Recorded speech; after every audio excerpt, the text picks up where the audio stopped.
Hello again, racing fans. Welcome. Standalone coastal racing is what we can look forward to as we head into the weekend. On Sunday, we have a standalone race meeting in Cape Town at Hollywoodbets Kenilworth, where there are 2 feature races on the card. And on Saturday, we have a standalone meeting in KZN, Hollywoodbets Greyville, with no less than 3 feature races to look forward to. Good to have you along for the preview of this 10-race program that gets underway bright and early at 11:35 on Saturday morning.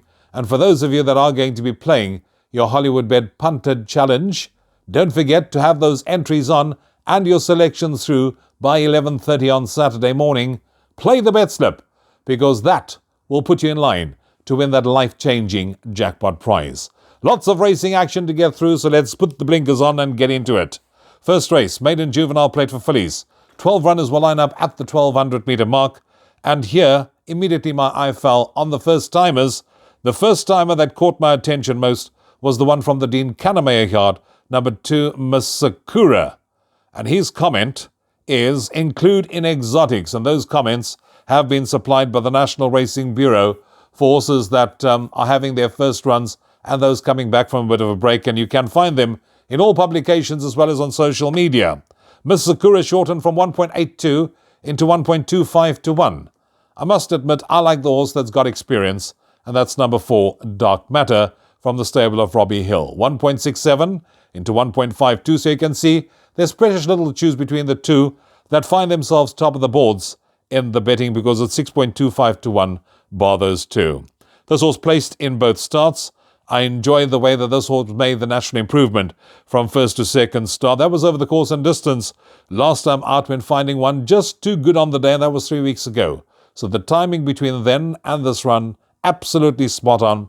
Third career start, more natural progress to come, and I do think I'm going to be siding with experience and go with number 4, Dark Matter, to win it, ahead of number 2, Miss Sakura, who definitely does probably have a winning chance in this race. Wouldn't surprise me if they run 2-4 or 4-2. For third, I'm going with number 1, Nothing Cooler, and fourth, number 6, Winter Blessing. Second race, maiden juvenile plate, 13 runners lining up at the 1200, but we do have a scratching here, and that's number 9, Hawksdale. So 11 of them will face the starter for the opening leg of the bipot, and you need to be on by 12:10 on Saturday afternoon. I'm looking no further than the odds-on favourite, number 8, Vanakam, from the stable of Manu Padaram. There are lots of first-timers in this race, and the only first-timer that there are positive comments about is number 1, Golden Operator. Sean Tarry says he's hoping for a nice run. As far as the rest are concerned, most of the other trainers says the horses will need the experience. But Vanakam has shortened from 0.91 into 0.83 to 1 on Hollywoodbets.net, and I do think that this horse could have finished a lot closer last time out when contesting a feature race, ran in fact in the Grade 3 Protea Stakes, and was her own worst enemy when she hung throughout. I do think coming back into maiden company, and with Richard Free on board, she will take a power of beating. So I'm going 8, Vanakam, to win it, ahead of 1, Golden Operator. For third, number 10, Soldier Boy, and fourth, number 11, French Warlord. Third race on the card is the first leg of the Place Accumulator. And here we also have an odds-on favourite, so it's a case of we either go banker, first 2 legs of the bipod. I'm definitely playing banker, first leg of the Place Accumulator, or you try and beat these odds-on favourites and hope that it's already going to start paying as you head towards the back end of the perm, and you will have a few horses to come. All about structure. That basically is what it boils down to when you win exotics. Race 3 on the card, the odds-on favourite, number 6, Xenophon, from an opening call of 0.83, has shortened 0.72 to 1. This Avontier-bred son of Vercingetorix. That was a promising debut, and I do feel that with this horse being green on debut, the thing that caught my eye was the manner in which he was staying on in the closing stages. That run would have brought him on nicely. He will enjoy going over 1,400 metres. It's good to see that Richard Free retains the ride for Sean Tarry, and with further natural progress to come, to me, should take the lion's share of the prize money. 6, Xenophon, to win it, ahead of 2, Run Forest Run. For third, I'm going with 4, Brew, and fourth, number 14, Captainship. Fourth race, first leg of the pick 6. Now things get interesting. 13:20 is the off time of race 4. It's a Class 3 benchmark 96 to be run over 1,800 metres, and a field of 14 runners will line up to face the starter. Wide open affair as far as the betting is concerned. Number 1, Averny King, has got solid form, priced up 5-1 as the favourite. 1, Gentleman Joe, always there or thereabout, 6.25-1. I think if this horse reproduces some of its earlier Cape Town form, could be competitive. Tobacconist, who won last time out, 6.25-1. Tra Quat, who won last time out, 6.25-1. 13, View of the World, 7.14. And then it's 8.33 about number 14, Johnny the Thief, 11, Sundance Kid, and also 6, Destiny of Fire. In fact, I'm going to side with 6, Destiny of Fire, and go with a horse that ran in feature race company last time out. This horse was slow away when running in the East Coast Cup listed. Lost a length, but was running on very nicely in the closing stages of the race. Will now be having a peak run, and I do believe if this horse gets away on terms, should be cherry ripe to give the boys a run for their money again. So I'm going 6, Destiny of Fire, to beat number 7, Tobacconist. For third, I'm going with 1, Gentleman Joe, and fourth, number 14, Johnny the Thief. Fifth race, first leg of the jackpot. It's the Lonsdale Stirrup Cup, the first of 3 features on the card. 8 runners to face the starter at the 2,400 metre mark. Couple of horses running here that are also candidates and nominated to run in the 2025 renewal of the Hollywoodbets Durban July. It's 3.57-1 the field. Number 2, Shoot the Rapids, 7, Holding Thumbs, and 8, Marauding Horde. They're all priced up 3.57-1. 4.55, 3, Field Marshal, and 4, Future Swing, both at 4.55-1. And then number 5, 20 Drachmas. This horse is attracting the outside market support from 33-1, has shortened down to 7.14-1 in the anti-post market. Where do we go? 3.57-1, Shoot the Rapids. That's where I thought I'll first go. This horse certainly looks to be the stable elect. Has got Craig Zaki on board. Definitely does look like it could be the right race, especially the way this horse stayed on last time out over 1,900 metres. Marauding Horde brings good Gauteng form into the equation, but I'm going to side with number 7, Holding Thumbs. I say put a line through that last start. This horse returned and was reported to be distressed when it participated in the WSB 1900.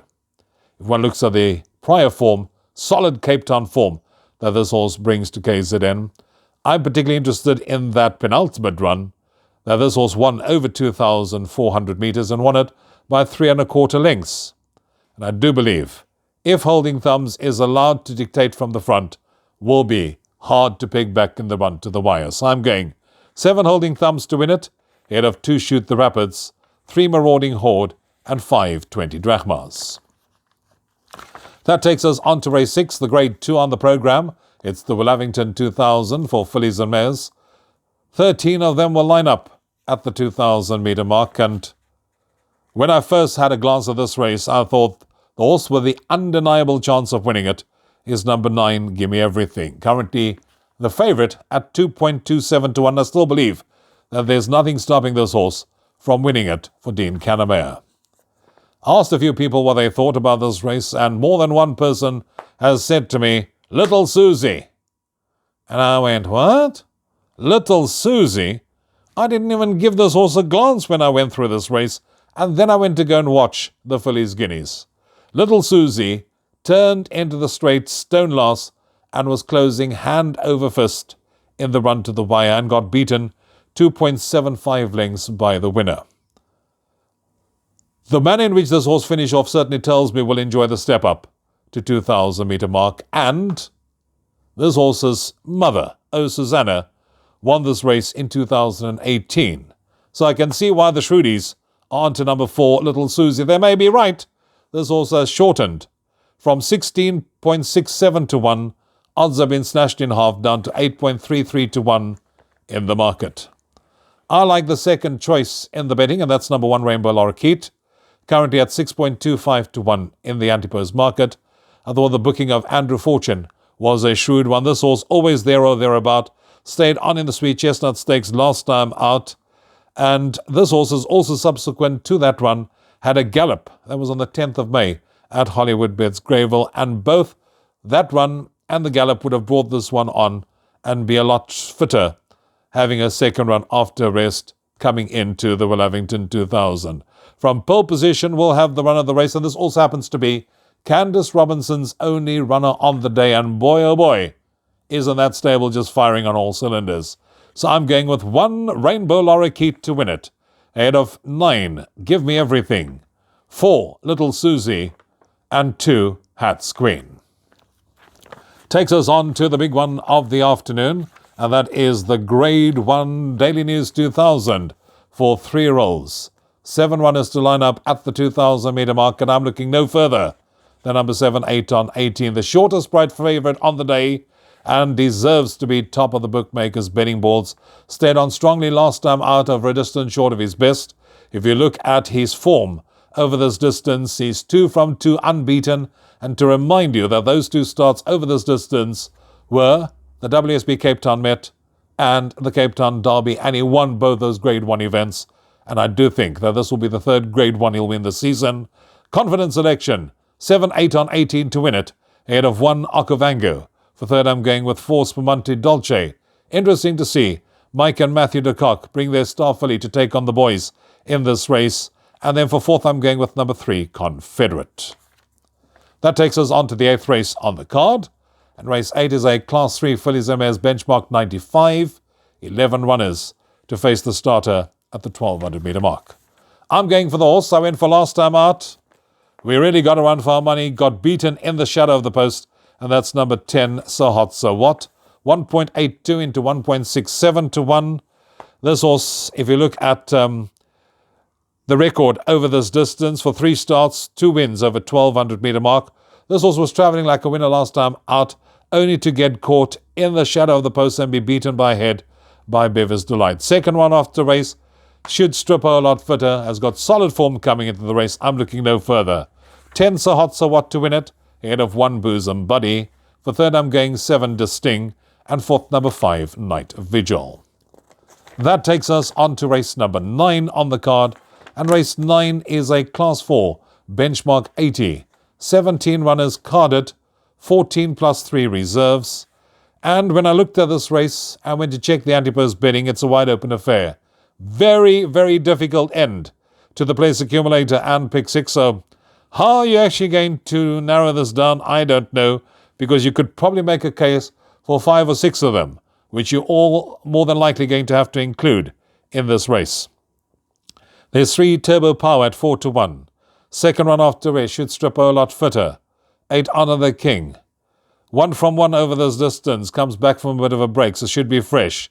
9 Real Wall, 1 last time out over the strip. Picked up a £3 penalty, also at 4 to 1 in the betting. But then I remembered, hold on. I remember seeing my friend Mr. Hull say, and there we go. Hull says, number 5 Dapper will prefer the drop back in distance, is well, and can give a good account of himself. And that was what sold it for me. I'm going to go 5 Dapper to win it, ahead of 9 Real War, 8 Honor of Kings, and 14 Who Blinked. That takes us on to the last race on the card. And if everything runs according to schedule, should jump at 5 o'clock. It's a Class 4 Fillies and Mares benchmark 80 over 1,200 metres. And again, a race where you probably could make a case for more than one of them. Number 2, Virgin River. Opened 2 to 1, has eased out to 2.5 to 1. I'm going for the second choice in the market, number 7, Golden Moment. Course and distance record says 1 run, 1 second. Was running on very strongly last time out when finishing second. This horse is a model of consistency. Second in its own attempt also at this course. Does drop back in class. Gets the services of Gavin Arena, and I do believe can go one better for the Sean Tarry Yard. So I'm going 7 Golden Moment to win it, ahead of 2 Virgin River, 11 Get Off My Cloud, and number 3 Buttercup Baby. And that takes care of our preview of the Daily News 2000 race meeting at Hollywoodbets Greyville on Saturday afternoon. I trust it's going to be an enjoyable and profitable afternoon's racing for you. Till next time from me, Rouvaun, hit them hard, find those winners. Cheers for now.